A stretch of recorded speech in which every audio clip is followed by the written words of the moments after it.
Hello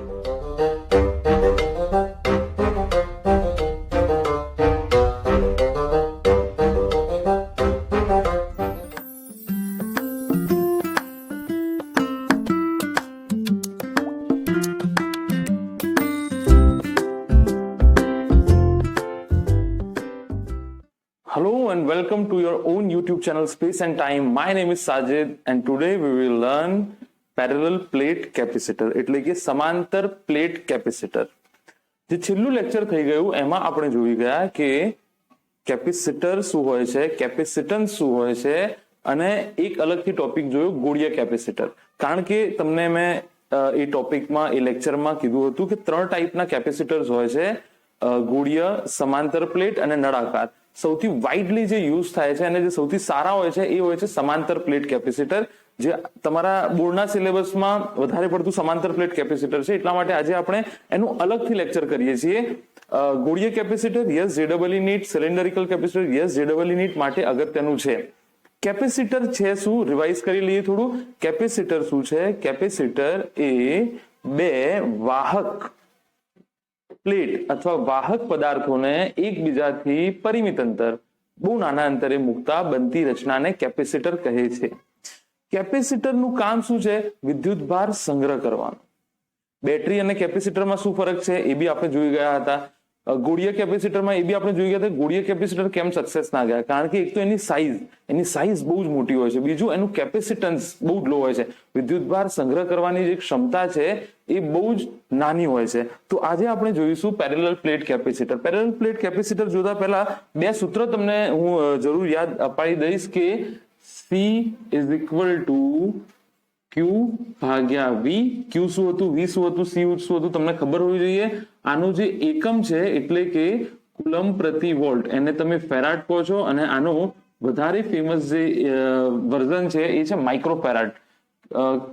કારણ કે બહુ ઓછા ક્ષમતામાં તમે કામ કરો છો એટલે માઇક્રોફેરાડ વધારે ફેમસ છે અને આ થાય 10 microfarad is equal two 10⁻⁶ farad. આ તમને આવડતું હશે. તો આઈ હોપ તમને આટલું યાદ હશે. બીજું તમને ડ્રોબેક યાદ હશે કે ગોળીય કેપેસિટર આપણે કેમ સક્સેસ ના ગયા. તો પછી આગળ વધતા વધતા વધતા આપણે પહોંચી ગયા સમાંતર પ્લેટ કેપેસિટર. આપણે ક્યાં પહોંચી ગયા? સમાંતર પ્લેટ કેપેસિટર.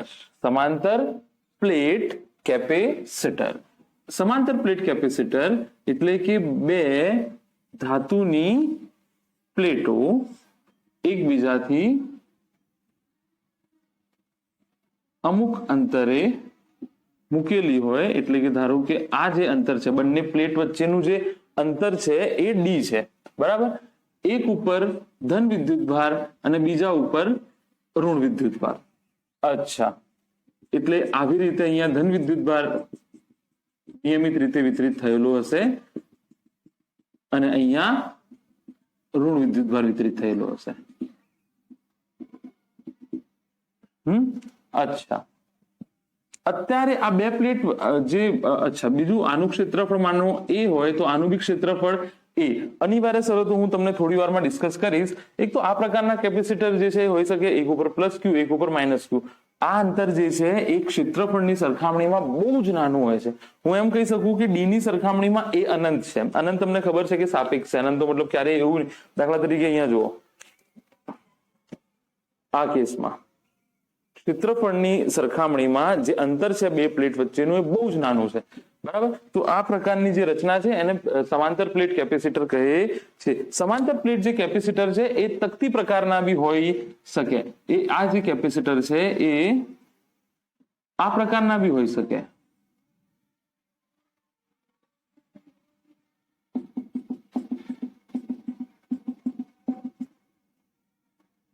આ અંતર બંને વચ્ચેનું D, ત્રિજ્યા આની R, તો આની ત્રિજ્યા બી R. તો એરિયા કેટલું થાય આનો? પાઈ આર સ્ક્વેર લઈ લો તમે. આનો એરિયા કેટલો થાય? L ગુણ્યા B. જો આ તમે L લો, આ B લો, L બી લઈ શકો, ચોરસ બી લઈ શકો તમે, કોઈ એ નથી. બે ટૂંકમાં બે સમતલ પ્રકારની પ્લેટો એ તકતી બી હોઈ શકે, તકતી બી તો સમતલ છે, બે સમતલ પ્રકારની પ્લેટો એકબીજાથી પરિમિત બહુ જ નાના અંતરે જો મૂકેલી હોય, એક પર ઋણ વિદ્યુતભાર એક પર ધન વિદ્યુતભાર, આવી રચનાને શું કહેવાય છે? કેપેસિટર કહેવાય છે. અહીંયા તમે બે સૂત્રો જોશો. એક તો તમે જોશો ધીરે ધીરે આ થિયરી ઇવોલ્વ થઈ છે. ઇવોલ્વ એટલે ધીરે ધીરે આનું આ થિયરી સુધરતી ગઈ છે. તો શરૂઆતમાં તમને ખબર છે કે ગોળીયાના કેસમાં C = Q by V લખતા હતા. અહીંયા સૂત્ર થઈ જશે Q by ડેલ્ટા V, અને બીજું તમારું ફેમસ સૂત્ર મેં તમને કીધું હતું દરેક જગ્યાએ ચાલશે, એ થઈ જશે C = ε0 A by D. તો આ બંને પ્રકારના કેપેસિટરો જે છે એ હોઈ શકે છે. તો અહીંયા આપણને ફાયદો શું છે આવા સમતલ પ્લેટ પ્રકારના કેપેસિટર લેવામાં? એક તો આનું કેપેસિટન્સ બહુ ઊંચું હોય છે, એટલે કે વિદ્યુત ભાર સંગ્રહ કરવાની ક્ષમતા બહુ જ ઊંચી હોય છે. બીજી વસ્તુ સૌથી ઇમ્પોર્ટન્ટ કઈ છે? અહીંયા જો વિદ્યુત ક્ષેત્ર આ બંને પ્લેટની વચમાં હશે ને, ધનમાંથી જશે અને ઋણમાં નાબૂદ પામશે. તમને ખબર હશે બહારની બાજુ, તમને ખબર હશે બહારની બાજુ એનું વિદ્યુત ક્ષેત્ર 0 હોય છે. તમે કદાચ ના અટેન્ડ કર્યું હોય તો ચેપ્ટર નંબર 1 માં સમતલ ના કારણે અથવા બહુ ઇન્ફાઇનાઇટ લોંગ શીટના કારણે વિદ્યુત ક્ષેત્ર વાળી થિયરી તમે જોશો તો તમને ખબર પડશે કે આવી બે પ્લેટો આપેલી હોય તો બહાર વિદ્યુત ક્ષેત્ર 0 હોય છે. બધી ઉર્જા ક્યાં આગળ હોય છે?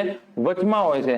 જ્યારે ગોળીય પ્રકારના જે ગોળા પ્રકારનું કેપેસિટર હતું, જે ગોળા પ્રકારના કેપેસિટર હતા, કવચ હતા, એમાં તમે જુઓ જે ઉર્જા છે ને એ વહેંચાઈ જાય છે અલગ અલગ દિશામાં. અહીંયા બદ્ધ છે, અહીંયા ઉર્જા કેવી છે? બદ્ધ ઉર્જા છે, અને અહીંયા ઉર્જા વહેંચાઈ જાય છે. તો ઉર્જા વધારે છે એટલા કારણે એનું કેપેસિટન્સ બી શું છે? બે પ્લેટ વચ્ચે ઉર્જા વધારે છે. બે પ્લેટ વચ્ચે ઉર્જા એટલે વધારે વિદ્યુતભારનો જથ્થો હશે, વધારે વિદ્યુત ક્ષેત્ર હશે.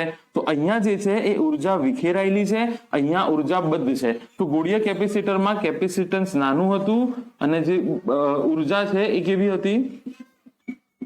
વિખેરાયેલી હતી. આ કેસમાં ઉર્જા બદ્ધ છે અને કેપેસિટન્સનું મૂલ્ય કેવું છે?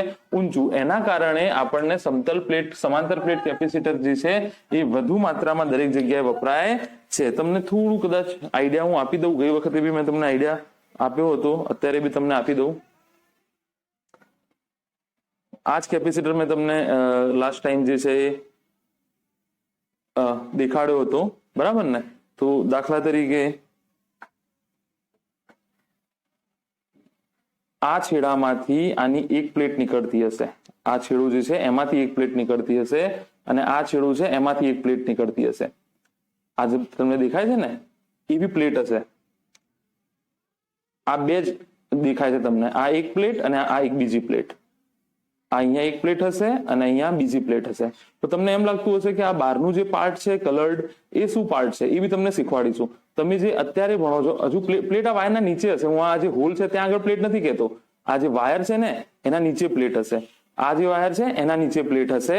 તો હું તમને એમ કહું છું કે અહીંયા તમે જુઓ, અહીંયા અત્યારે વેક્યુમ છે. અહીંયા જે છે બે પ્લેટોના વચમાં વેક્યુમ છે, અહીંયા બી બે પ્લેટોના વચમાં વેક્યુમ છે. એટલા માટે તો તમે અહીંયા ε0 લખ્યું છે. અહીંયા કદાચ જો આ બંને વચ્ચે માધ્યમ, બહાર તો વિદ્યુત ક્ષેત્ર 0 છે, આ બંને વચ્ચે માધ્યમ તમે કોઈ મૂક્યું હોય તો ε0 ની જગ્યાએ તમે એપ્સાઇલોન મૂકતા. આનું અલગથી લેક્ચર થશે. તો આ જે છે એ આખું માધ્યમ છે, ડાઇલેક્ટ્રિક માધ્યમ, ઇન્સ્યુલેટર છે. શું છે? ઇન્સ્યુલેટર. જો તમે C = ε0 A by D, ε0 જે છે એની જગ્યાએ એપ્સાઇલોન આવી જશે અને કેપેસિટન્સ જે છે એ વધી જશે. એની ચર્ચા આપણે કરીશું અલગથી. એની જે ચર્ચા છે એ આપણે અલગથી કરીશું. તો આઈ હોપ તમને સમજાઈ ગયું હશે બે પ્લેટો. તો અત્યારે આ જે માધ્યમ બહારનું દેખાય છે, આ બહારનું જે માધ્યમ દેખાય છે એના વગર માત્ર આ જે બે પ્લેટો છે એને જ આપણે અત્યારે આજના લેક્ચરમાં અભ્યાસ કરીશું. આ માધ્યમ વાળું આપણે માધ્યમ બે પ્લેટના વચમાં અગત્યનું છે. આ તો વચમાં મૂકે તો બે સાઈડો ખુલ્લી રહી જાય, એટલા માટે આખું આને સિલિન્ડર જેવું શેપ આપી દીધું છે. હોય છે આ પ્લેટ જ, પણ માધ્યમ આખું એને વર્તે આખું જ ફિટ કરી દીધું છે. જો કે માધ્યમની જરૂર આપણે માત્ર વચમાં જ હોય છે. તો આટલું જરૂરથી ધ્યાન રાખવું. ફ્રેમ તો નથી બગડીને? ના. આને તમે તોડશો તો બે પ્લેટ નીકળશે, આમાંથી બે પ્લેટ નીકળશે આને તમે તોડશો તો. અચ્છા,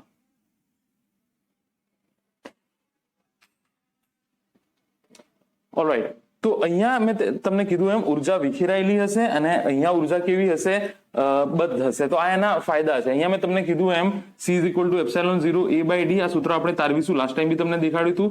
અહીંયા જે સૂત્ર છે એમાં કરેક્શન છે. ગોળિયામાં જે સૂત્ર હતું એ ગોળિયામાં સૂત્ર હતું C = Q/V. અહીંયા છે C = Q/Δv. આ ખાસ તમારે ધ્યાન રાખવાનું છે, જો કે બહુ ફરક પડશે નહીં. નોંધી લો, પછી આગળ જવા દઈએ. ચલો નોંધી લો ફટાફટ.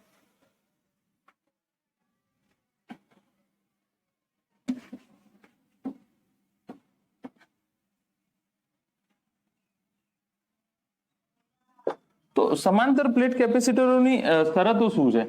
આની સમાંતર પ્લેટ કેપેસિટરોની શરતો શું છે? એક જે ડી છે, ડી શું છે?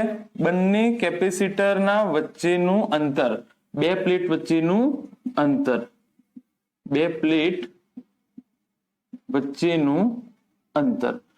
આ જે છે એ ક્ષેત્રફળની સરખામણીમાં, પ્લેટનું ગમે તે એક પ્લેટનું ક્ષેત્રફળ, આ જે ક્ષેત્રફળ છે એની સરખામણીમાં આ જે અંતર છે એ બહુ જ નાનું હોવું જોઈએ. અચ્છા, બીજી શરત શું છે? બીજી શરત છે A1 = A2. બંને પ્લેટોના ક્ષેત્રફળ કેવા હોવા જોઈએ? સમાન હોવા જોઈએ. બંને પ્લેટોના ક્ષેત્રફળ કેવા હોવા જોઈએ? સમાન હોવા જોઈએ. ત્રીજી શરત જે છે એ દરેક વખતે લાગુ ના બી પડે કે જેટલી ધન પ્લેટ ઉપર જેટલો વિદ્યુત ભાર હોય એટલો જ વિદ્યુત ભાર ઋણ પ્લેટ પર હોવો જોઈએ. અલગથી બી આનો ખેલ થશે. અલગથી બી એનો ખેલ થશે કે બંને પ્લેટો પર અલગ અલગ વિદ્યુત ભાર હોય તો શું કરવું. તો તમારે આ બે શરતો યાદ રાખવાની છે કે જ્યારે બી કેપેસિટરની વાત આવે તો આ બે શરતો ખાસ યાદ રાખવી કે ડી બહુ નાનો હોવો જોઈએ અને A1 = A2 હોવું જોઈએ. આ દર વખતે જરૂર થશે સેમ, પણ જો અલગ અલગ આપેલા હોય તો શું કરવું? છેલ્લે તો શું થશે? જે અંદરના વિદ્યુત ભારોનું મૂલ્ય છે એ સમાન જ થશે. ધારો કે આના ઉપર 10 કુલમ મૂકવું, આના ઉપર 5 કુલમ મૂકવું, તો અંદરનું વિદ્યુત ભાર જે છે, આ તો જાડી હશે ને પ્લેટ, તો પ્લેટના 12 વિદ્યુત ભાર, અંદર વિદ્યુત ભાર, પ્લેટના 12 વિદ્યુત ભાર, અંદર વિદ્યુત ભાર, એવી રીતે વહેંચણી હશે. શીખવાડીશું તમને. તો અંદરના જે વિદ્યુત ભારો છે એ તો સમાન જ હોય છે, પણ શરૂઆતમાં અલગ આપ્યા હોય તો શું કરવું, કેવી રીતે ગણતરી કરવી, એ આપણે તમને શીખવાડીશું. તો આ ત્રણ શરતો જે છે એ તમે યાદ રાખી લો અને એને નોંધી લો. અચ્છા, ચલો આગળ વધીએ.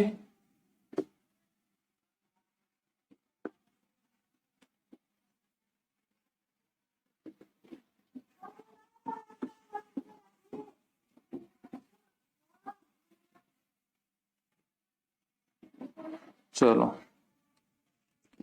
હવે શું છે અહીંયા કે ચાર્જિંગ થશે કેવી રીતે, વિદ્યુત ભાર કેવી રીતે મૂકશો, વિદ્યુત ક્ષેત્ર કેવી રીતે મેળવશો, ઉર્જા કેવી રીતે મેળવશો. તો જ્યારે તમે કેપેસિટર બજારમાંથી નવું ખરીદીને લાવ્યા હશો, જ્યારે તમે બજારમાંથી નવું કેપેસિટર ખરીદીને લાવ્યા હશો ત્યારે તેના ઉપર કુલ ચાર્જ કેટલો હોય છે? અહીંયા બી 0 અને અહીંયા બી 0. હા કે ના?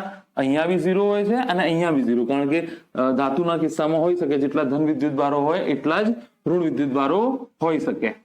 ના બી હોય, જરૂરી નથી દર વખતે. આ તો બહુ અશક્ય વાળી વસ્તુ છે, પણ આપણે માની લઈએ કે બંને ઉપર કશું વિદ્યુત ભાર છે નહીં, તો એકને ધન ને એકને ઋણ, અથવા ચલો તમે લઈ આયા, આ બંને પરના વિદ્યુત ભારો શું છે તમને શું ખબર? બંનેના ધન છે, બંનેના ઋણ છે. તો આ જે કેપેસિટરના મેં તમને જે ક્યાં ગયું કેપેસિટરના આ બે જે છેડાઓ મેં તમને બતાડ્યા છે, જે કેપેસિટરના આ બે છેડાઓ છે, રીશૂટિંગ ઓલરેડી 13 મિનિટનો વિડીયો શૂટ થઈ ગયો અને પછી આખું બ્લર આવી ગયું, તો that's why I am reshooting it, can't help it, it's too hot. તો એનીવે, તો હું એમ વાત કરતો હતો કે અહીંયા આપણને કેટલો વિદ્યુત ભાર છે ખબર નથી. માની લો બંને ઉપર ધન છે, માની લો બંને ઉપર ઋણ છે, તો આને નિવારવા માટે શું કરવાનું? નિવારવા માટે નહીં, પણ જ્યારે બી તમે લાવશો કેપેસિટરને, તો જે કેપેસિટર છે એ બે છેડાઓ સાથે તમને મળે છે. અહીંયા હું તમને ફરીથી બતાડી દઉં છું કે અહીંયા જુઓ તમે, જે કેપેસિટર જે છે એ બે છેડાઓ સાથે મળે છે.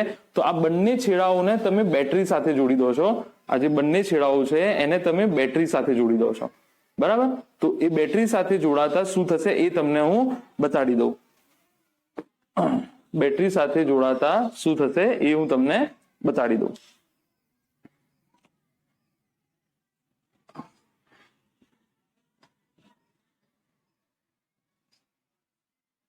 આ કેપેસિટરને આ ધન આ માઇનસ અહીંયા એક સ્વિચ રાખી દઈએ. કેપેસિટરનું સિમ્બોલ તમને હું કહી દઉં, યાદ રાખજો.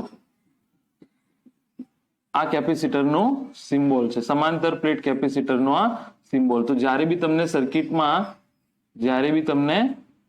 સર્કિટમાં આવી બે સમાંતર રેખાઓ જોવા મળે ત્યારે સમજવાનું આ કેપેસિટરનું સિમ્બોલ છે. આ જે છે તમને ખબર છે અવરોધનું છે, આ તમને ખબર છે કે બેટરીનું છે, બરાબર. તો અહીંયા માની લો આપણને વિદ્યુતભાર શું છે એ ખબર નથી, બંનેમાં ધન છે કે તો બંનેમાં ઋણ છે, તો એકને ધન કરવાની છે અને બીજાને ઋણ કરવાની છે. તો આ જુઓ, આ ધન છે, જેવું હું સ્વિચ ચાલુ કરીશ રેવાજીક વિદ્યુત પ્રવાહ આ દિશામાં વહેશે. તમે તો કહેશો સર ઇલેક્ટ્રોનના કારણે આના ઉપર વિદ્યુતભારો તો હશે જ ને, ધાતુમાં ફ્રી મુક્ત વિદ્યુતભારો તો હંમેશા રહેવાના જ છે. તો તમે તો કહેશો કે સર ઇલેક્ટ્રોન તો આ દિશામાં જશે, કારણ કે ઋણ છેડો અહીંયા છે, ધન છેડો અહીંયા છે. તો પ્રોબ્લેમ શું છે, ઇલેક્ટ્રોનની શોધ થઈ 1895 ની આસપાસ, બરાબર. અને સર્કિટ જે છે, સર્કિટ ડિઝાઇનિંગ નું કામ છે એ 1895 કરતા પહેલા થઈ ગયું હતું. તો ત્યારે એવું માનવામાં આવતું હતું કે જે વિદ્યુત ભાર છે, જે ઉર્જા છે એ ધન છેડા તરફથી વહેતી હશે, એટલા માટે આ જે ધન છેડામાંથી પ્રવાહ નીકળે છે એને આપણે રેવાજીક પ્રવાહ કહીએ છીએ, રિવાજ પ્રમાણે ચાલતો આવતો પ્રવાહ. હકીકતમાં પ્રવાહ જે છે એની રચના ઇલેક્ટ્રોન કરે છે ઋણ છેડામાંથી. પણ એ ના ભૂલતા કે તમારા સિલેબસના બહાર તમે બીજે એન્જિનિયરિંગ કરો, ઇલેક્ટ્રિકલ એન્જિનિયરિંગ, તો બી તમે વિદ્યુત પ્રવાહ ક્યાંથી બતાડો છો? કારણ કે સર્કિટ ડિઝાઇનિંગની શોધ 1895 પહેલા થઈ ગઈ હતી અને એ વખતે એવું માનવામાં આવતું હતું કે જે ધન ટર્મિનલ છે ત્યાં આગળથી વિદ્યુત પ્રવાહ પસાર થતું હશે, એટલા માટે એને નામ આપી દીધું કન્વેન્શનલ કરંટ, એટલે કે રેવાજીક પ્રવાહ. શું નામ આપી દીધું? રેવાજીક પ્રવાહ. રિવાજ પ્રમાણે. હકીકતમાં તો ઇલેક્ટ્રોન, તો અહીંયા ઇલેક્ટ્રોન એડ થાય છે, તો આ કેવી પ્લેટ બનતી જશે? ઋણ. અને આ કેવી બનતી જશે? ધન પ્લેટ બનતી જશે. તો અહીંયા ધન વિદ્યુતભાર જમા થઈ જશે, અહીંયા ઋણ વિદ્યુતભાર. અહીંયા વિદ્યુતભાર ઘનતા પ્લસ સિગ્મા, અહીંયા વિદ્યુતભાર ઘનતા માઇનસ સિગ્મા. તમને ખબર છે Q બાય A થાય. તો આ વાત જે છે એ બહુ જ અગત્યની હતી, જે મેં તમને કરી દીધી કે કઈ રીતે ચાર્જિંગ. બીજી બી મેથડ છે, પણ તમારા જે ડે ટુ ડે લાઈફમાં તમે જે કેપેસિટર મેં તમે બતાડ્યા એ જે તમે વાપરો છો એ કેસમાં જે ચાર્જિંગ જે છે એ આવી રીતે થાય છે કે પ્લેટ પર વિદ્યુતભાર એકમાં પ્લસ અને એકમાં માઇનસ કેવી રીતે હશે એ મેં તમને સમજાવી દીધું. અચ્છા, હવે માની લો એસ્ટાબ્લિશ થઈ ગયું છે ચાર્જ. હવે ચાર્જ જે છે એ એસ્ટાબ્લિશ થઈ ગયો છે. જે ચાર્જ છે એ એસ્ટાબ્લિશ થઈ ગયો છે, બરાબર. તો હું બે પ્લેટ જે છે એ ડ્રો કરી લઉં છું. A1 A2 શરત પ્રમાણે A1 બરાબર A2, એક પર પ્લસ એક પર માઇનસ Q વિદ્યુતભાર, બરાબર. બંને પર વિદ્યુતભાર, બંને વચ્ચેનું અંતર D છે અને તમને ખબર છે D જે છે એ 1 કરતા નાનું છે. તો લખવાનું કેવી રીતે? જો બે પ્લેટો પર વીજભાર અનુક્રમે પ્લસ Q અને માઇનસ Q હોય, બંને પ્લેટો વચ્ચેનું અંતર D હોય અને પ્લેટનું ક્ષેત્રફળ A1 બરાબર A2 બરાબર A હોય, બંને પ્લેટ વચ્ચે વિસ્થિતિમાન નો તફાવત ડેલ્ટા V હોય તો કેપેસિટન્સ તમને ખબર છે Q અપોન ડેલ્ટા V થઈ જાય. Q શું છે તમને ખબર છે? ધન પ્લેટ પરનો વિદ્યુતભાર. આ ચર્ચા આપણે કરી ગયા છે લાસ્ટ લેક્ચરમાં. જેને ડાયરેક્ટ અહીંયા આયા લોકો સબસ્ક્રાઇબ ટુ ધીસ ચેનલ અને go back to previous lecture, you will get કે ધન પ્લેટનો વિદ્યુતભાર કેમ.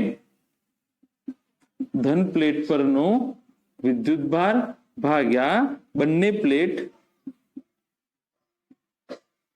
વચ્ચે વિદ્યુત સ્થિતિમાનનો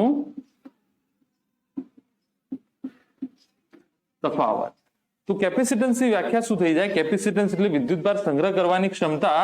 કે ધન પ્લેટ પરનું કોઈ જો આવી રચના આપેલી હોય, તો આવું તંત્ર આપેલું હોય, આવું સિસ્ટમ આપેલું હોય, તો ધન પ્લેટ પરનો વિદ્યુતભાર અને બંને પ્લેટ વચ્ચેના વિદ્યુત સ્થિતિમાનના તફાવતના ગુણોત્તરને તમે કેપેસિટન્સ કહો છો. કેપેસિટન્સ 1 ફેરાડે ક્યારે થાય? ડેલ્ટા વી બરાબર 1 વોલ્ટ લો અને જે કોઈ એક પ્લેટ પરનો વિદ્યુતભાર તમે 1 કુલમ લો તો આ કેટલું થઈ જશે? 1 ફેરાડ થઈ જશે. આ કેટલું થઈ જશે? 1 ફેરાડ. તો 1 ફેરાડની વ્યાખ્યા પૂછો તો તમે એવું લખી શકો કે બે પ્લેટો આપેલી હોય, બંને વચ્ચેનું અંતર d હોય, ક્ષેત્રફળ a1 = a2 = a હોય, કોઈ પર વિદ્યુતભાર પ્લસ q, કોઈ પર માઇનસ q. તો જે કેપેસિટન્સ છે એમાં એના સમીકરણમાં તમે જો બંને પ્લેટો વચ્ચેનું વિદ્યુત સ્થિતિમાનનો તફાવત 1 વોલ્ટ લો અને પ્લેટ પરનો વિદ્યુતભાર 1 કુલમ લો તો જે ક્ષમતા છે વિદ્યુતભાર સંગ્રહ કરવાની એ 1 ફેરાડ, 1 કુલમ પ્રતિ વોલ્ટ થઈ જશે. આ ફેરાડેની બી વ્યાખ્યા જે છે આવી રીતે થઈ જશે. અચ્છા, તો આ એક તો નોંધી લો તમે, C = Q ડેલ્ટા V.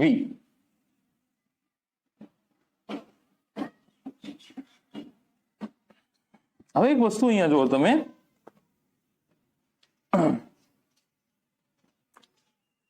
અહીંયા ધન વિદ્યુતભાર આવી ગયો,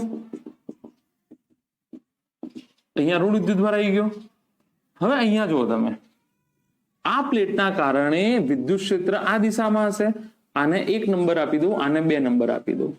વિદ્યુત ક્ષેત્ર આ દિશામાં હશે. આ પ્લેટના કારણે વિદ્યુત ક્ષેત્ર આ દિશામાં હશે. એટલે કે E1 બી આ દિશામાં છે અને E2 બી આ દિશામાં છે. ભાઈ, ઋણના કારણે અંદરની તરફ અને ધનના કારણે બહારની તરફ. તો E જે છે એ થઈ જશે E1 + E2. અને તમને ખબર છે કે જો અનંત લંબાઈની પ્લેટ હોય તો એના કારણે વિદ્યુત ક્ષેત્ર ચેપ્ટર નંબર 1 માં અલગથી આખો ટોપિક બહુ ડિટેલમાં કરાયેલો છે કે ઇન્ફાઇનાઇટલી લોંગ શીટના કારણે વિદ્યુત ક્ષેત્ર જે છે એ 1 ના કારણે σ/2ε0, σ/2ε0. તો આ થઈ જશે σ/ε0. આ E આવી ગયો તમારો. આ શું આવી ગયો? E આવી ગયો. અચ્છા, અહીંયા હું સૂત્ર લખી નાખું છું, C = Q /ડેલ્ટા V. તો આ શું આવી ગયું તમારું? E. હવે E અને V વચ્ચેનો તમને સંબંધ ખબર હશે કે delta V = E × D. Cross નથી, E × D. આ તમને ખબર હશે ડેલ્ટા V. અને આનું બી આપણે કરી ચૂક્યા છે, વિદ્યુત સ્થિતિમાન અને વિદ્યુત ક્ષેત્ર વચ્ચેનો સંબંધ. જો વિશ્વાસ ના આવતો હોય તમને તો તમે આવું કરી શકો. W = FD. F કોના કારણે? QED ના કારણે. W તો W/Q = E × D. તો આ શું થઈ જશે? ડેલ્ટા V થઈ જશે. તમને ખબર છે ને કાર્ય પ્રતિ કુલમ એટલે વિદ્યુત સ્થિતિનો તફાવત. તો E × D થઈ ગયું. અચ્છા, તો E કેટલો છે? σ/ε0D. આ વિદ્યુત સ્થિતિમાન ટુકડે ટુકડે ચલાવું છું, વિદ્યુત સ્થિતિમાનનો તફાવત થઈ ગયું σ/ε0D. આ જે કિંમત છે એ તમે અહીંયા મૂકી દો. બરાબર? તો C = Q અને ડેલ્ટા V ની જગ્યાએ C = Q/ડેલ્ટા V. તો Q ડેલ્ટા V ની જગ્યાએ થઈ જશે σ/ε0D. ખોટું લખ્યું મેં? σ/ε0D. અચ્છા, સિગ્મા બરાબર તમને ખબર છે શું થઈ જાય? Q/A, ક્ષેત્રીય વિદ્યુતભાર ઘનતા. તો C = Q/ε0 QAD. Q cancel, તો C તમારો થઈ ગયો ε0A/D. આ સમીકરણ તમને દેખાડે છે કે જે કેપેસિટન્સ છે એ માત્ર પરિમાણ ઉપર આધાર રાખે છે. કેમ Q અને V ઉપર આધાર નથી રાખતું, આપણે ચર્ચા ઓલરેડી થઈ ગઈ છે. માત્ર ε0 અચળ A અને D ઉપર આધાર રાખે છે કેપેસિટન્સ. કોના ઉપર? A અને D ઉપર આધાર રાખે છે, નહીં કે વિદ્યુતભાર અને A. તમે ક્ષેત્રફળ વધારશો અને અંતર ઘટાડશો. અમુક શરતો તો તમને ખબર છે, એ તો હોવી જ જોઈએ. એક વિદ્યુતભાર +Q -Q વાળી શરત, બંને વચ્ચેનું અંતર D, બંને વચ્ચેનું અંતર D, પ્લેટોનું ક્ષેત્રફળ A1 = A2. વિદ્યુતભાર તો હોવો જ જોઈએ, એ તો પણ એના ઉપર આધાર રાખતો નથી. કારણ કે તમે આ બે પરિમાણો ચેન્જ કરશો, તમે કદ ચેન્જ કરશો કેપેસિટરનું, તો આખી વસ્તુ બદલાઈ જશે. આ સમીકરણ પરથી આપણને ખબર પડશે કે જે કેપેસિટન્સ છે એ કેપેસિટરના ક્ષેત્રફળ અને બંને પ્લેટ વચ્ચેના અંતર ઉપર આધાર રાખે છે, નહીં કે Q અને V ઉપર. આ બહુ નોંધવા જેવી એક બાબત છે, અગત્યની બાબત છે અને નોંધવા જેવી બાબત છે. તો તમને એ બી ખબર હશે, અલગથી એક ટોપિક કરાયો છે મેં, પ્લેટના વિદ્યુત ક્ષેત્રના અંદર અને બહારની બે પ્લેટો આપેલી હોય, બંને વચ્ચેનું અંતર D હોય, તો અંદર અને બહારની બાજુ વિદ્યુત ક્ષેત્ર, બહારની બાજુ વિદ્યુત ક્ષેત્ર 0 હોય છે, બધી ઉર્જા બંધ હોય છે, અને એના કારણે આવું જે કેપેસિટન્સ હોય છે એનું કેપેસિટન્સ કેવું હોય છે? બહુ જ ઊંચું હોય છે, કારણ કે બધી ઉર્જા જે છે એ કેવી હોય છે? બદ્ધ ઉર્જા હોય છે. આ ખાસ યાદ રાખવાનું છે. ઉર્જા કેવી હોય છે? બદ્ધ પ્રકારની ઉર્જા હોય છે.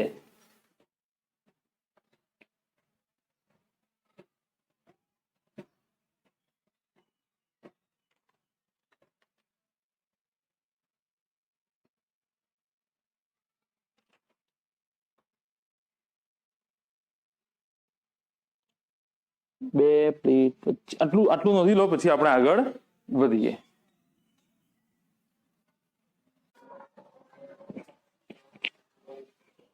ચાલો,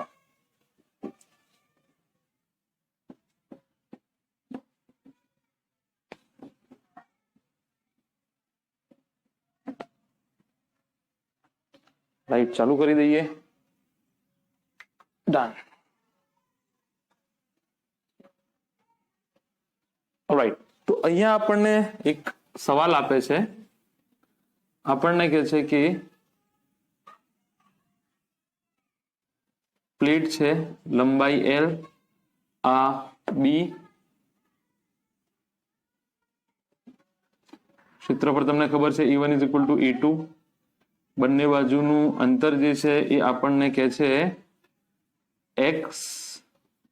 આપણને છે કેપેસિટન્સ કેટલું થશે? કેપેસિટન્સ કેટલું થશે?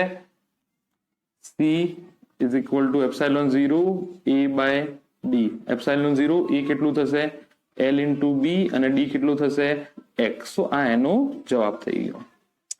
બીજું શું કહે છે આપણને? બીજું આપણને કહે છે કે બે તકતી આપેલી છે, અને આ તકતીની જે ત્રિજ્યા છે એ છે r. આની બી r હશે. બંને ત્રિજ્યાઓ સેમ હશે, કારણ કે ક્ષેત્રફળ કેવું હોવું જોઈએ?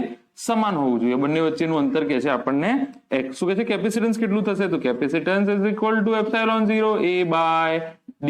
તો ε0 A ની જગ્યાએ πr², અને d ની જગ્યાએ x. આ થઈ ગયું તમારું કેપેસિટન્સ. અચ્છા, આઈ હોપ ઈઝી હશે, કઈ ખાસ તકલીફ નહીં પડતી હોય તમને. આગળ વધી જઈએ.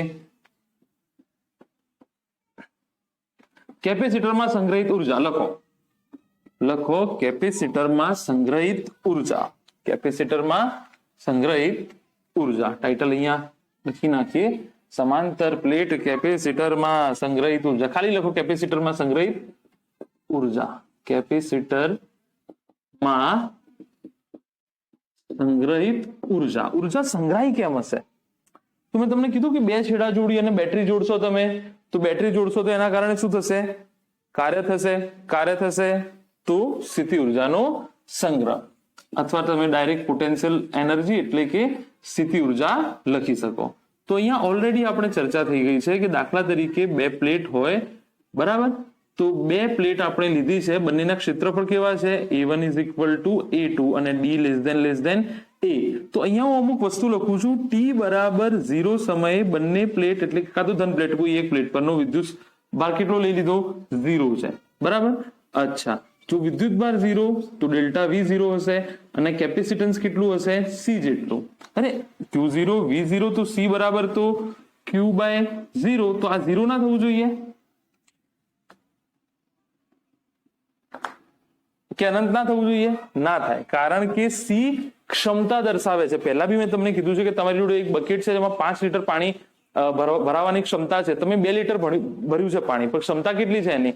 5 લીટરની છે ક્ષમતા. તો કેપેસિટન્સ છે, ક્ષમતા દર્શાવે છે, બરાબર? તો C જેટલું જ રહેવાનું છે. હવે માની લો કે અહીંયાથી મેં આને બાહ્ય બેટરી લગાડી છે. શું લગાડી છે? બાહ્ય બેટરી. એટલે વિદ્યુત ભાર આ સાઈડમાં, ઇલેક્ટ્રોન અહીંયા જમા થતું જશે.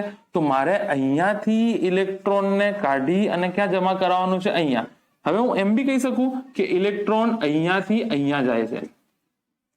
અરે ભાઈ, આમ જાય છે ને આખું વાયર થી તમે આટલું ટૂંકું કઈ રીતે બતાડી દીધું? તમને ખબર છે કે જે વિદ્યુત બળ છે અથવા વિદ્યુત ક્ષેત્ર છે, આ બધી કન્ઝર્વેટિવ રાશિઓ છે, સરકતી રાશિઓ છે. અને સરકતી બળના કિસ્સામાં તમે બળ લગાવીને અહીંયાથી આમ જાઓ કે અહીંયાથી આમ જાઓ, પથ ઉપર આધાર રાખતું નથી. માત્ર પ્રારંભિક અને અંતિમ બિંદુ. આમ ફરીને આમ જાઓ તો બી કાર્ય તો સેમ જ કરવું પડશે. તો કદાચ અમુક ચોપડીઓમાં એવું લખેલું હશે કે શરૂઆતમાં બંને ઉપર વિદ્યુતભાર કેટલો છે? 0. તો અહીંયાથી ઇલેક્ટ્રોનને હું કાઢી અને અહીંયા જવા દઉં તો અહીંયા ઋણ થશે અને અહીંયા ધન થશે, અહીંયાથી ઇલેક્ટ્રોન નીકળી જાય છે તો અહીંયા ધન થવા જશે. અને હું અહીંયા પ્રોપર સમજાવું છું કે ચાર્જિંગ કઈ રીતે થાય છે. રહેવાથી વિદ્યુત પ્રવાહ આમ અને ઇલેક્ટ્રોન આમ જશે તો અહીંયાથી વિદ્યુત પ્રવાહનું વિદ્યુત સ્થિતિમાનનું બહુ મોટું તફાવત જનરેટ થશે. એના કારણે ઇલેક્ટ્રોમોટિવ ફોર્સ, વિદ્યુત ચાલક બળ લાગશે. ઇલેક્ટ્રોન અહીંયાથી નીકળીને ક્યાં જમા થશે? અહીંયા થશે. તો અહીંયાથી અહીંયા પહોંચાડવા માટે કે અહીંયાથી અહીંયા આવું બી કહી શકાય પહોંચાડવા માટે કાર્ય કરવું પડશે. તો કાર્ય તમે શોધશો એ જ કાર્ય તમને ખબર છે કે જો તમારે -WC is equal to delta U અને work done by external is equal to delta U ખબર જ છે તમને, બરાબર? તો અહીંયા બાહ્ય બળ વડે કાર્ય થાય છે ને, કારણ કે તમે એક્સટર્નલ બેટરી અહીંયા જોડી છે એના વડે કાર્ય થાય છે. આના વડે કાર્ય થતું નથી એટલે તમે આ સીધું વાપરી શકો. તો t ઇઝ ઇક્વલ ટુ 0 સમયે q કેટલું છે? 0. ડેલ્ટા v બરાબર, માની લો t બરાબર કોઈ t સમયે કેટલો વિદ્યુતભાર જમા થયો? q જેટલો જતો ગયો q જેટલો જમા થયો. અને ડેલ્ટા v કેટલો થઈ ગયો? માની લો આ થઈ જશે v લઈ લો અને c કેટલો થઈ જશે? q by v. જો ડેલ્ટા v લઉં તો c કેટલો થઈ જશે? q by v. ગુણોત્તર છે ને, એ તો શું છે? ગુણોત્તર છે, બરાબર? તો અહીંયા હું આવું લખી શકું કે ડેલ્ટા v બરાબર dw external divided by q. Divided by શું લખી દીધું મેં? q. લખી શકું કે ના લખી શકું? બિલકુલ લખી શકું. તમને dq લખી નાખીએ, બરાબર ને? સૂક્ષ્મ વિદ્યુતભાર dq લઈ જવા માટે અહીંયાથી dq અહીંયા ફરીને અહીંયા લઈ જવા માટે અથવા dq અહીંયાથી અહીંયા લઈ જવા માટે કરવું પડતું જે કાર્ય છે એ આવી રીતે એસ્ટાબ્લિશ થઈ શકે. ડેલ્ટા v આપણે તમને ખબર છે કરવું પડતું કાર્ય પ્રતિ વિદ્યુત ભાર, બરાબર? તો અહીંયા થઈ જશે dw work done by external agent is equal to dq delta v. તો આ t બરાબર t સમયની વાત છે જ્યારે થોડો ઘણો વિદ્યુતભાર, તો ડેલ્ટા v કેટલો છે? q by c dq. તો અહીંયા બંને બાજુ શું લઈ લો? સંકલન લઈ લો. તો આ થઈ ગયું work done by external agent. ક્યાંથી ક્યાં સુધી? 0 થી q સુધી ભરવાનું છે ને. કુલ વિદ્યુતભાર આપણે કેટલો કરવાનું છે? અહીંયા પ્લસ q ને અહીંયા માઇનસ q. તો 0 થી q બાય c dq થઈ જાય, બરાબર? તો આ લખાય work done by external agent 1/c બહાર આવે કારણ કે અચળ છે. તો આ થઈ જશે dq 0 થી q. તો 1/c આ થઈ જશે q² બાય 2 0 થી q. ચાલતું રહેશે ને, સમય ધીરે ધીરે ચાલતું રહેશે, એમ ચાર્જ થતું જશે. બહુ મોટો સમય લઈ લઈએ ઇન્ફિનિટી. તો q કેટલો કરવાનો છે? q delta v. જો v લઈ લઉં તો c બરાબર q ભાગ્યા v થઈ જશે. c બરાબર q ભાગ્યા v થઈ જશે. એનીવે બહુ આની જરૂર નહીં પડે. ઇન્ફિનિટી એમ લીધું કે શરૂઆતમાં બહુ નાનો સમય છે, પછી બહુ લાંબા સમય સુધી એને ચાર્જિંગ થવા દીધું. તો કુલ વિદ્યુતભાર મારે કેટલું જમા કરવાનું છે? પહેલા 0 હતો ત્યાંથી q જેટલો જમા કરવાનો છે. કર્યું કશું નથી ભાઈ, બધા કન્સેપ્ટ તમે ઓલરેડી ભણી ગયા છો, આ બી ભણી ગયા છો, એટલા માટે ઉતાવળે ચલાવું છું. ડેલ્ટા v બરાબર dq જેટલા વિદ્યુતભારને અહીંયાથી અહીંયા લઈ જવા માટે કરવું પડતું સૂક્ષ્મ કાર્ય. એ તો તમારું વિદ્યુત સ્થિતિમાનનો તફાવત થશે. એ તમારું શું થશે? વિદ્યુત સ્થિતિમાનનો તફાવત થશે, બરાબર? અચ્છા, આ ડેલ્ટા v કોના જેટલો છે? v જેટલો છે. આ ડેલ્ટા v જેટલો છે અને c બરાબર q બાય v એ બી તમને ખબર છે. તો આ થઈ જશે 1/c. q ની જગ્યાએ લિમિટ મૂકો, q² બાય 2. તો આ થઈ ગયું q²/2c. અને આ કોના બરાબર? ડેલ્ટા u બરાબર થશે. તમને ખબર છે uf માઇનસ uy. તમને એ બી ખબર છે કે પ્રારંભિક આપણે કેટલું લઈ લઈએ છીએ? શું માનીને ચાલીએ છીએ? અનંત અંતરે હશે એવું માનીને ચાલીએ. તો q²/2c થઈ જશે. ગમે તે રીતે યાદ રાખો તમે, ડેલ્ટા u પ્રમાણે બી યાદ રાખી શકો. તો થિયરી પ્રોપર નોંધી લો અને આને તૈયાર કરી લો. કશું ખાસ છે નહીં. લખતા તમને આવડવું જોઈએ કે માની લો બે પ્લેટ છે, બંને પ્લેટ વચ્ચેનું અંતર જે છે એ d છે. બંને પ્લેટ વચ્ચેનું અંતર d છે. એક પર વિદ્યુતભાર શરૂઆતમાં t બરાબર 0 સમયે વિદ્યુતભાર 0 છે. ડેલ્ટા v 0 થશે. કેપેસિટન્સ c જેટલું છે. t બરાબર t સમયે q બરાબર સૂક્ષ્મ વિદ્યુતભાર dq લઈ આવો. dq લાવો હોય તો ડેલ્ટા v બરાબર v લઈ લો. c બરાબર q બાય v થઈ જશે. t બરાબર ઇન્ફિનિટી સમય કેટલું કરવાનું છે તમારે? q બરાબર q. ઇન્ફિનિટી તમને ખબર છે સાપેક્ષ. ઇન્ફિનિટી એટલે એવું નહીં કે સર ઇન્ફિનિટી એટલે તો આપણે મરી જઈએ ત્યાં સુધી ચાર્જ જ ના થાય. આ શરૂઆતની 1 સેકન્ડનું છે, આ કલાક પછીનું છે, એવું બી માની શકો તમે. ડેલ્ટા v બરાબર c બરાબર q by v. So u is equal to q²/2c.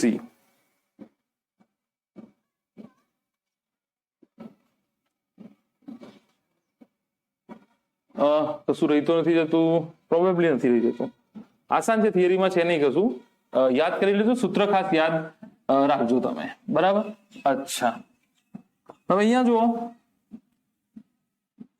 શું ડેલ્ટા યુ બરાબર ક્યુ સ્ક્વેર બાય 2c હોય તો એક તો c બરાબર તમે દર વખતે એપ્સાઇલોન 0 a બાય ડી મૂકી શકો.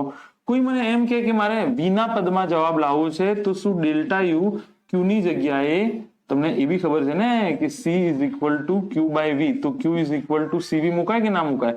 તો c square v square upon 2c થઈ જાય. શું છે? c square v square upon 2c. એક c કેન્સલ થશે તો ડેલ્ટા યુ થઈ જશે 1/2 cv સ્ક્વેર. ડેલ્ટા યુ શું થઈ જશે? 1/2 cv સ્ક્વેર. હજુ કશું થાય બીજું? યસ, બિલકુલ થાય. c ની જગ્યાએ તમે મૂકી દો q ભાગ્યા v. c ની જગ્યાએ તમે મૂકી દો q ભાગ્યા v, તો delta U q square to c ની જગ્યાએ q ભાગ્યા v, તો આ થયું 1/2 qv. તો ત્રણ સમીકરણ મેં તમને અહીંયા કરી આપ્યા છે. Delta U is equal to 1/2 qv, q square by 2c, 1/2 cv square અને 1/2 qv. ખાસ યાદ રાખજો, ખાસ યાદ રાખજો, બિલકુલ ભૂલતા નહીં. તો નોંધી લો આ ત્રણેય વસ્તુ. આના પછી એક દાખલો કરી લઈએ આપણે. ચાલો,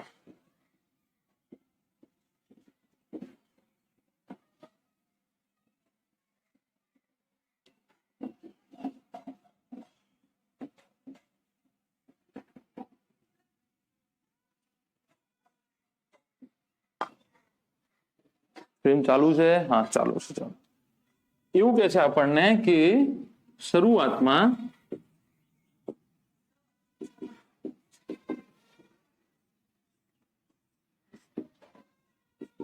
પ્લસ ક્યુ વિદ્યુતભાર, આ ડી, અહીંયા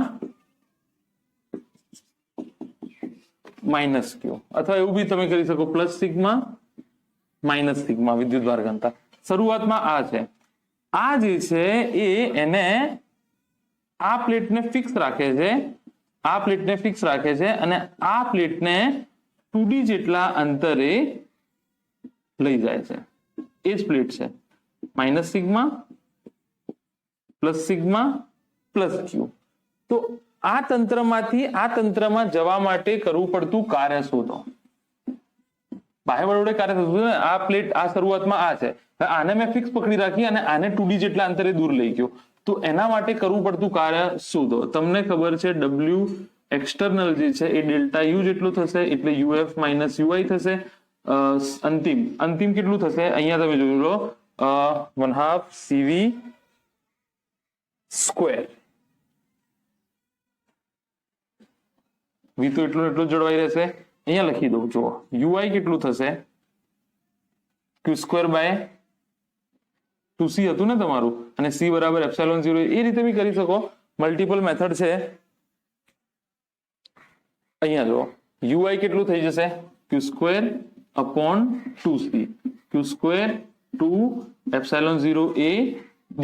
એક તો આ થઈ જશે, બરાબર. અચ્છા, તમે કહેશો આવું કેવી રીતે? c તો દર વખતે c અચળ રહેશે ને, આપણે ક્યાં ના પાડી છે? c અચળ જ રહેશે. પણ તમને ખબર છે d બદલાશે તો c બદલાઈ જશે નહીં? c is equal to epsilon 0 a by d. d તમે વધારે તો હવે c ઘટી જશે. આ ui થઈ ગયો, બરાબર. u ફાઇનલ થઈ જશે q સ્ક્વેર અપોન 2c. વિદ્યુતભાર તો એટલું જ છે, q સ્ક્વેર 2 એપ્સિલોન 0 a, અને અંતર કેટલું થઈ ગયું હવે? 2d થઈ ગયું. અંતર કેટલું થઈ ગયું? 2d.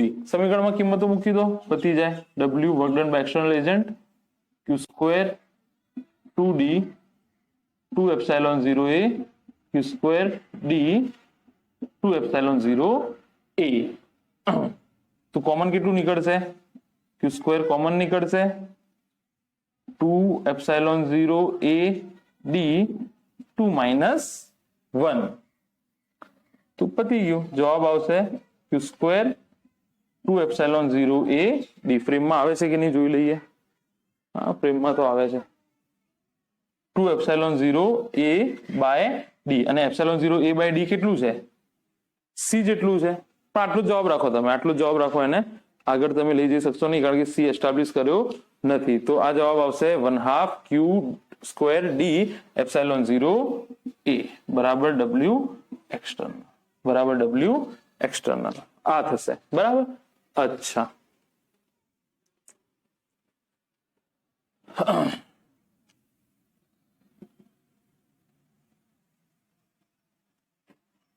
આઈ હોપ કે નોટ્સ જે છે તમે પ્રોપર બનાવતા જ હશો અને લેક્ચર બી પ્રોપર અટેન્ડ કરતા હશો. બે કેપેસિટરની બે પ્લેટો વચ્ચે લાગતું બળ, અલગથી ટોપિક આને કન્સિડર કરજો, બુકમાં કદાચ નહીં આપેલું હોય. કેપેસિટરની બે પ્લેટો વચ્ચે લાગતું બળ પ્લસ ક્યુ માઇનસ ક્યુ, બંને વચ્ચેનું અંતર ડી. ઓફકોર્સ એફ નેટ 0 થશે, એફ નેટ જે છે એ 0 થશે કારણ કે આ પ્લસ ક્યુ માઇનસ ક્યુ બંને વચ્ચે અંતર જે છે ડી છે. એફ નેટ થોડું 0 થશે ડાયરેક્ટલી, એફ નેટ ડાયરેક્ટલી 0 થશે નહીં. એનીવે આ પ્લેટ પર આને 2 આને 1, 1 ઉપર 2 ના કારણે લાગતું બળ બરાબર કોના ઉપર બળ લાગે છે? 2 ના કારણે 1 પર. તો વિદ્યુતભાર કોનો? જેના ઉપર બળ લાગતું હોય એનું. વિદ્યુત ક્ષેત્ર કોનું? બીજાનું. તો પ્લસ ક્યુ બીજાનું વિદ્યુત ક્ષેત્ર અથવા Q1 E2 આવું લખી દો. જેના ઉપર બળ લાગતું હોય, જેના વડે બળ લાગતું હોય. યાદ છે કે નહીં? જેના ઉપર બળ લાગતું હોય અને વિદ્યુત ક્ષેત્ર કોનું? જેના વડે બળ લાગતું હોય. તો આના કારણે વિદ્યુત ક્ષેત્ર અહીંયા કેટલું હશે? તમને ખબર છે સિગ્મા અપોન 2 એપ્સાઇલોન 0, અને સિગ્માની જગ્યાએ આનું એ, આનું બી એ, તો સિગ્માની જગ્યાએ Q 2 એપ્સાઇલોન 0 એ. તો આ જે બળ છે એ થઈ જશે F is equal two Q square 2 epsilon. Concept શીખી લેજો કારણ કે વિદ્યુતભાર, ક્ષેત્રફળ બદલાઈ શકે, માધ્યમ બદલાઈ શકે. તો બે પ્લેટો વચ્ચે લાગતું બળ થઈ જશે Q સ્ક્વેર અપોન 2 એપ્સાઇલોન 0 એ. યાદ રાખો, પ્લેટ 1 પર 2 ના કારણે લાગતું બળ બરાબર જેના ઉપર બળ લાગે છે એ વિદ્યુતભાર, એનું વિદ્યુતભાર અને આનું વિદ્યુત ક્ષેત્ર. તો તમને ખબર છે પ્લેટના કારણે વિદ્યુત ક્ષેત્ર માઇનસ પ્લસ પર થોડો આધાર રાખશે, એ વાત નક્કી છે. આના કારણે જે બળ છે એ આમ લાગશે અને આના કારણે બી બળ આમ જ લાગશે. બરાબર. તો બંનેની નિશાની તો ધન જ આવશે. એની F21 બી એટલું જ આવશે, તમને ખબર છે આના જેટલું જ આવશે F21. હા કે ના? ન્યૂટનની ગતિનો ત્રીજો નિયમ. કોઈ બાહ્ય બળ લાગતું નથી, ઘર્ષણ બળ છે નહીં, તો બંને બળો કેટલા થશે? સમાન થશે. હવે આગળનો દાખલો તમે કરવો હોય તો, હવે જે હાલ મેં આગળનો દાખલો ગણાયો હતો એ દાખલો તમારે કરવો હોય તો W ઇઝ ઇક્વલ ટુ બળ ગુણ્યા સ્થાનાંતર એટલે કે F ગુણ્યા ડેલ્ટા એક્સ. F કેટલું થઈ ગયું? એમાં એ જ હતું ને, બે પ્લેટ વચ્ચેનું અંતર પહેલા કેટલું હતું? D હતું. એમાંથી પછી કેટલું કર્યું? 2D કર્યું હતું. તો F કેટલું છે? Q સ્ક્વેર અપોન 2 એપ્સાઇલોન 0 અને સ્થાનાંતર 2D માઇનસ D. સ્થાનાંતર પહેલા D હતું, 2D ગયા, તો સ્થાનાંતર D જેટલું થયું કે ના થયું? તો 2 epsilon 0 A D. That can be multiple way to reach a single sum. બસ પતી ગયું. બે સ્ટેપનો દાખલો છે. જો કે કાર્ય કેટલું? તો બળ ગુણ્યા સ્થાનાંતર. બળ કેટલું લાગે છે? બે પ્લેટ વચ્ચેનું બળ Q સ્ક્વેર અપોન 2. એક તો ફિક્સ હતી ને, બીજા ઉપર આપણે બળ લગાડ્યું. કેટલું બળ લગાડવું પડે? જેટલું પહેલી પ્લેટ લગાડતી હશે એટલું બળ. તો F, આઈ હોપ તમને સમજણ પડી ગઈ હશે કે શું કહેવા માંગુ છું. અલગથી ટોપિક છે, કન્સિડર કરજો. શોર્ટકટ તમને અહીંયા મળી ગયો છે કે જો બે પ્લેટના અંતરો ચેન્જ કરવા માટે કરવું પડતું કાર્ય શોધવામાં આવે તો આ કન્સેપ્ટ તમને આવડતું હશે, આ સૂત્ર આવડતું હશે તો ડાયરેક્ટ જ થઈ જશે. તો નોંધી લો શું કર્યું મેં. બંને વચ્ચે લાગતું બળ મેં શોધી નાખ્યું. બળ શોધ્યા પછી મેં તમને કીધું W શું થાય? બળ ગુણ્યા સ્થાનાંતર ડેલ્ટા એક્સ. આના આગળના દાખલાની વાત કરું છું કે D અંતર હતું, પછી 2D અંતર કર્યું તો કરવું પડતું કાર્ય. તો સ્થાનાંતર કેટલું થયું ભાઈ? D હતું, 2D કર્યું તો સ્થાનાંતર D જેટલું થયું. બળ કેટલું લાગે છે? Q સ્ક્વેર અપોન 2 એપ્સાઇલોન 0 એ. પતી ગઈ વાર્તા. તો આટલું તમે નોંધી લો. ચલો ફટાફટ છેલ્લા ટોપિક તરફ પછી આગળ વધીએ આપણે.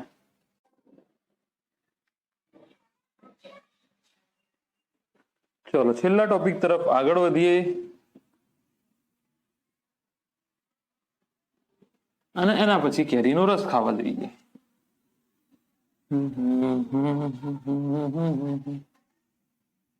જો બંને પ્લેટ ઉપર, બહુ જ મસ્ત ટોપિક છે, જો બંને પ્લેટ પર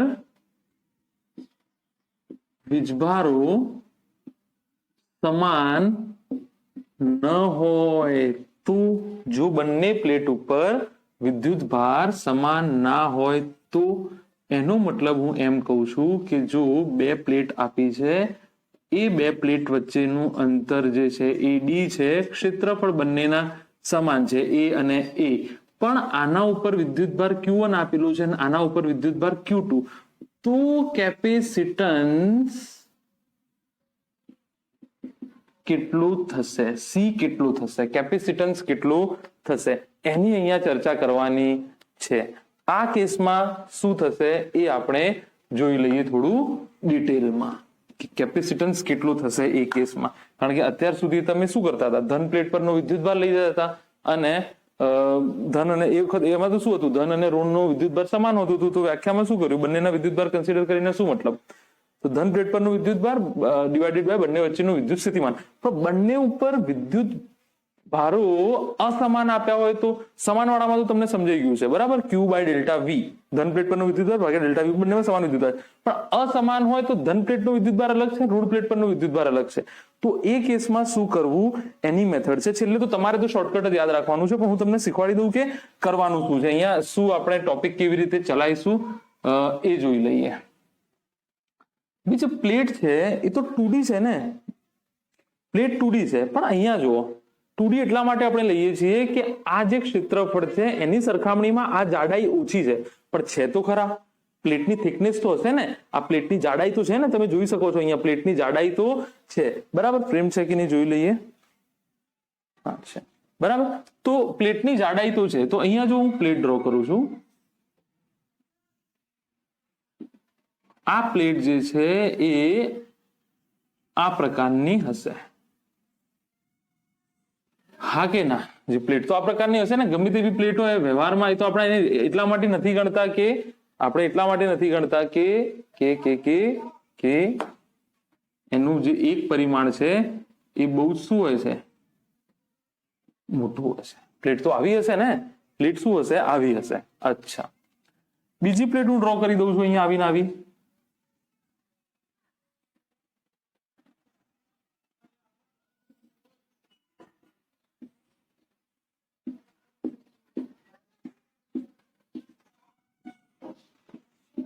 બંનેના ક્ષેત્રફળ જે છે એ તો સમાન જ છે, બંનેના ક્ષેત્રફળ જે છે એ કેવા છે, સમાન છે. આનું ક્ષેત્રફળ બી એ, આનું ક્ષેત્રફળ બી એ, બંને વચ્ચેનું અંતર ડી.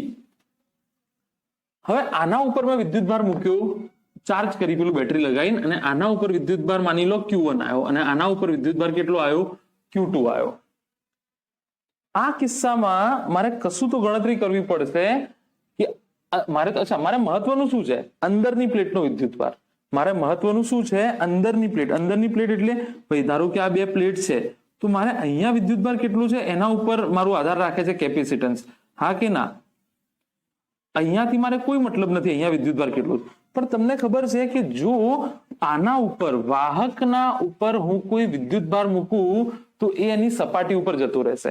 યાદ છે આપણે નક્કર ગોળો લેતા હતા, સોલિડ નક્કર ગોળો, તો તમે અહીંયા પ્લસ Q મૂકો તો બધું ક્યાં જતું રહેતું હતું, અંદર, અને અંદર જતું રહેતું અહીંયા Q કેટલો વધે, 0, અહીંયા વિતરણ થઈ જતું હતું બધું. યાદ છે, વારંવાર આ મેં વસ્તુ કીધેલી છે કે જો વાહક પદાર્થ હોય તો તમે ગમે ત્યાં વિદ્યુતભાર મૂકો ચાલીને ક્યાં જશે, સપાટી પર જશે. શું વધુ સ્થિતિ વિદ્યુત સ્થિતિમાનથી ઓછા વિદ્યુત સ્થિતિમાન તરફ ગતિ કરે છે, એનો મતલબ જો હું વિદ્યુતભાર ગમે ત્યાં વચમાં બી મૂકું તો ક્યાં આવી જશે, સપાટી ઉપર આવી જશે. યાદ છે કે નહીં, યાદ છે કે નહીં, ફરીથી રિપીટ કરાવું છું, વારંવાર મેં કીધેલું છે કે જો એક નક્કર વાહક ગોળો હોય તો વિદ્યુતભાર તમે ગમે ત્યાં મૂકો ચાલીને ક્યાં આવી જશે, સપાટી ઉપર. તો અહીંયા ઉપર જે વિદ્યુત Q આવ્યો એ ક્યાં હશે, અહીંયાની સપાટી અને બહારની સપાટી ઉપર હશે.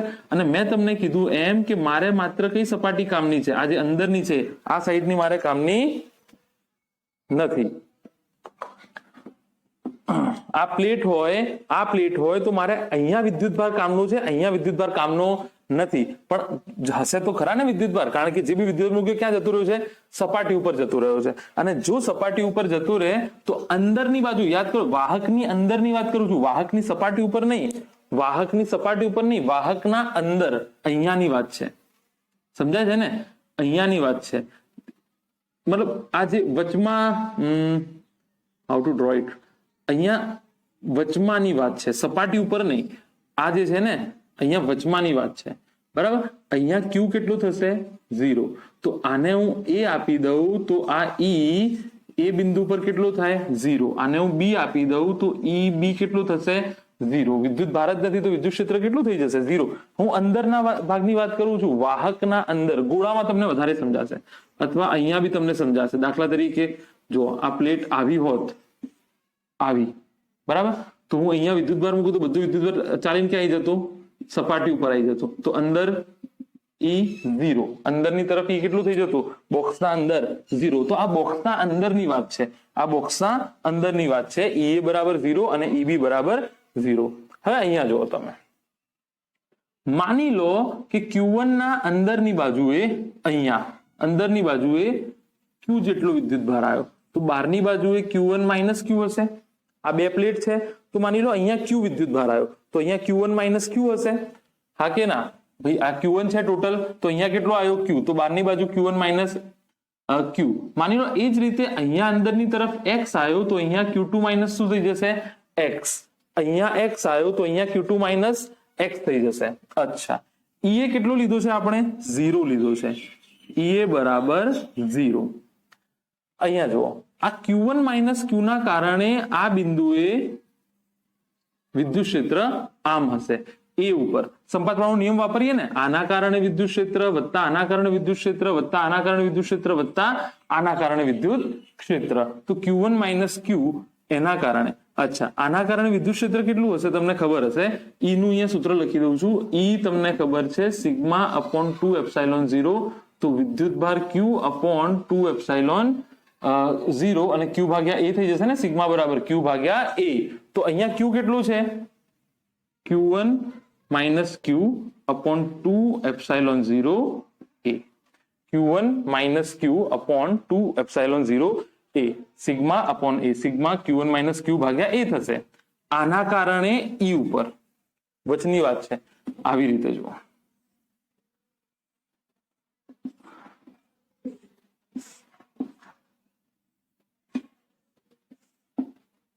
અહીંયા વિદ્યુત ભાર છે, અહીંયા વિદ્યુત ભાર છે, આની વાત કરું છું. તો આના કારણે વિદ્યુત ક્ષેત્ર આમ હશે, આના કારણે, અને આના કારણે બી આમ હશે. એનીવે બધા આપણે ધન વિદ્યુત ભાર લીધા છે. આ Q ના કારણે જે છે એ આમ હશે, એનો મતલબ માઇનસ. આને મેં પ્લસ લીધું તો આ તો માઇનસ હશે ને Q ના કારણે, તો આ થઈ જશે Q upon 2 epsilon 0 A. Q by A sigma થઈ ગયું. અચ્છા, આ X જેટલો વિદ્યુત ભાર છે એના કારણે બી આમ હશે. આ X જેટલો વિદ્યુત ભાર છે એના કારણે અહીંયા વિદ્યુત ક્ષેત્ર આમ હશે. તો આ થઈ જશે X અપોન 2 એપ્સાઇલોન 0 A. અચ્છા, અને આ Q2 માઇનસ X ની જગ્યાએ બી આમ. સર આવું કેમ કર્યું, તમને કેવી રીતે ખબર પડી આ ધન છે? Q1 Q2 બંને કેવા લઈ લીધા છે આપણે, ધન. આપણે તો વહેંચણી જોવાની છે ને, વહેંચણી કેવી આવે છે. બંનેને ધન લીધા, બંને ઋણ લઈ લો, ધન ઋણ લો તો બી ફરક પડશે નહીં. આ બી ધન, Q2 minus X, Q2 minus X 2 epsilon 0 A. બરાબર. તો 0 કોમન કેટલું નીકળશે, 1 upon 2 epsilon 0 A. Q1 minus Q minus Q minus X, Q2 minus X. આ 0 થઈ જશે. તો આ 0 is equal to Q1 minus Q minus Q X minus Q2 plus X. X cancel થશે. તો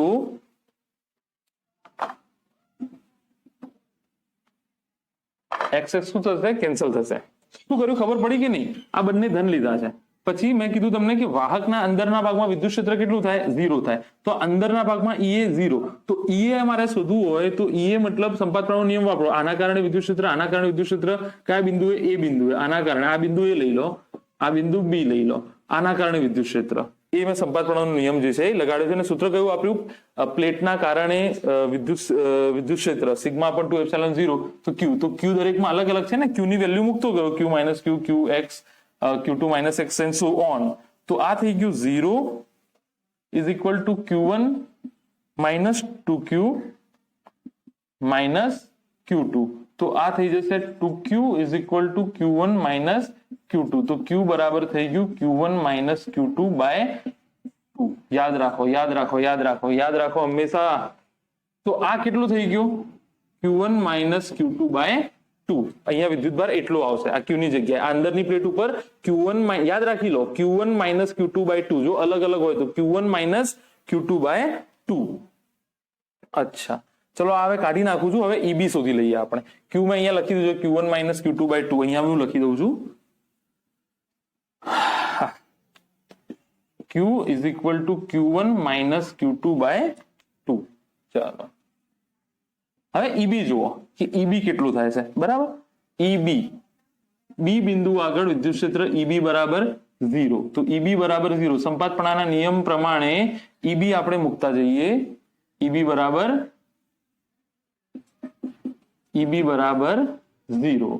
તો EB બરાબર કેટલું થઈ જશે બી બિંદુ આગળ તો અહીંયા જુઓ Q1 માઇનસ Q ધન છે તો અહીંયા આ સાઈડ વિદ્યુત ક્ષેત્ર હશે. અચ્છા ચલો એના પછી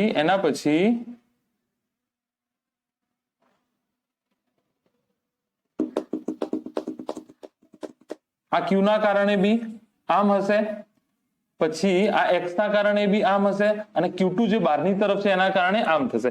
જે અહીંયા વિદ્યુતભાર છે એના કારણે જ માત્ર આમ થશે, બાકી બધા અહીંયા છે એના કારણે આમ થશે. અંદર બોડીના અંદરની વાત છે ને, તો 3 ધન લઈ લો, બાકીના આ આપણે ધન લીધેલા છે ને, તો અત્યારે બી શું લઈશું આપણે ધન લઈ લઈએ. બરાબર, આના કારણે થઈ જશે Q1 minus Q upon 2 epsilon 0 A. આના કારણે થઈ જશે plus Q upon 2 epsilon 0 A. આના કારણે થઈ જશે X અપોન 2 એપ્સાઇલોન 0 A. અને આના કારણે થઈ જશે Q2 minus X upon 2 epsilon 0 A. આટલું થઈ જશે. બરાબર. અચ્છા, આ સાઈડ ધન લીધા છે, આ સાઈડ ઋણ છે, પતી ગયું. તો 0 is equal 1 upon 2 epsilon 0 A Q1 minus Q plus Q X Q2 minus X. अच्छा, तो 0 Q1 minus Q plus X Q2 plus X. Q cancel, तो Q1 minus Q2 plus શું થઈ જશે 2X. તો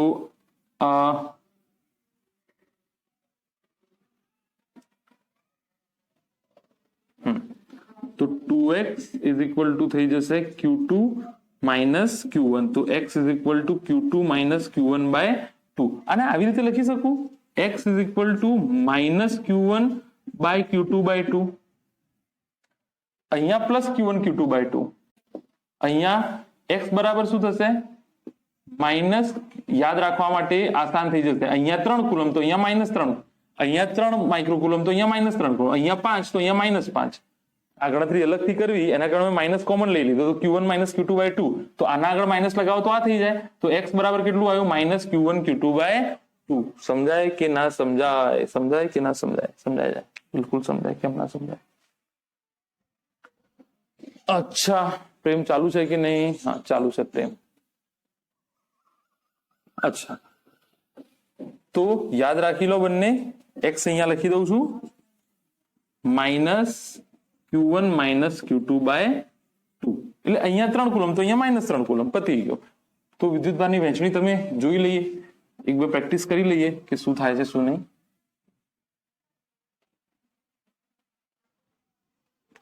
ચાલો, 2 પ્લેટ આપી છે. પ્લેટ હું અત્યારે આવી રીતે દર્શાવી દઉં છું. 2 પ્લેટ આપી છે. અહીંયા પ્લસ, અહીંયા Q1 વિદ્યુત ભાર હોય, ખબર નથી કેવું છે, પ્લસ છે કે માઇનસ, એનાથી કશું લેવા દેવા નહીં.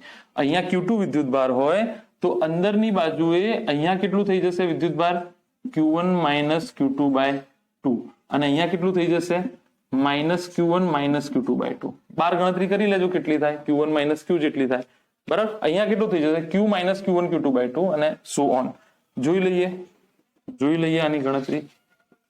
2 પ્લેટ આપી છે, એના ઉપર વિદ્યુત ભારો આપ્યા છે, માની લો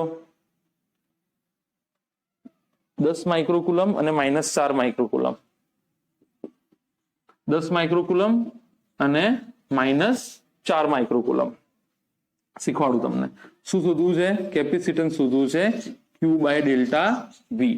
તો ક્યુ શું છે, ધન પ્લેટ ઉપર વિદ્યુત સ્થિતિમાન વિદ્યુત ભાર, ધન પ્લેટ પરનો વિદ્યુત ભાર છે. તો અહીંયા જુઓ, અહીંયા આ કેટલું થઈ જશે, Q1 માઇનસ Q2 બાય 2, એટલે Q is equal to Q1 minus Q2 by 2. Q1 કેટલું છે 10 બરાબર, માઇનસ Q2 માઇનસ 4 માઇક્રોકુલમ ભાગ્યા 2, 14 ભાગ્યા 2 તો 7 માઇક્રોકુલમ. તો આ કેટલો આવ્યો 7 માઇક્રો. આ કેટલો આવશે માઇનસ 7 માઇક્રોકુલમ. માઇનસ તો લગાડવાનું છે, Q1 minus Q2 by 2 minus 7 માઇક્રોકુલમ. તો અહીંયા કેટલા વધશે 3 માઇક્રોકુલમ, અને અહીંયા માઇનસ 7 છે ને, તો આ સાઈડ કેટલા થઈ જશે પ્લસ 3 માઇક્રોકુલમ. હા કે ના, આ પ્લસ 3 માઇક્રોકુલમ અહીંયા બી થઈ જશે પ્લસ 3. 12 થી તો કશું લેવા દે જ નથી.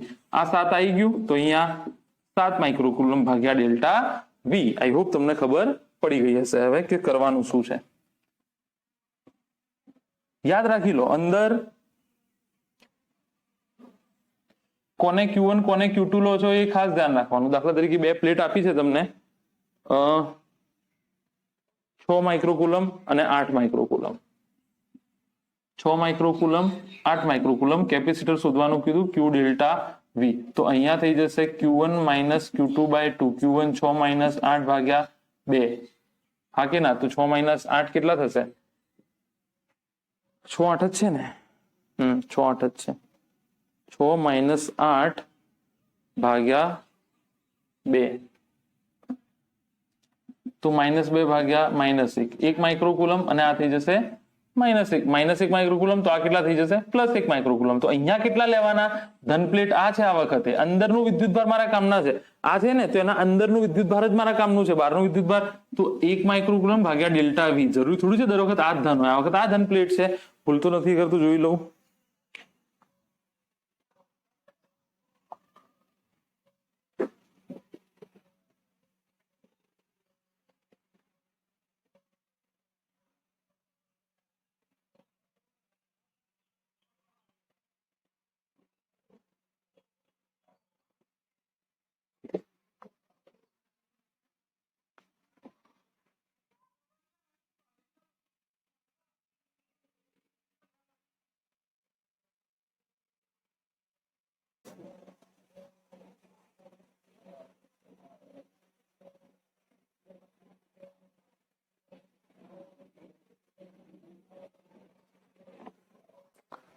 પરફેક્ટ છે, પરફેક્ટ છે, પરફેક્ટ છે, કશું રહેતું નથી જતું ના.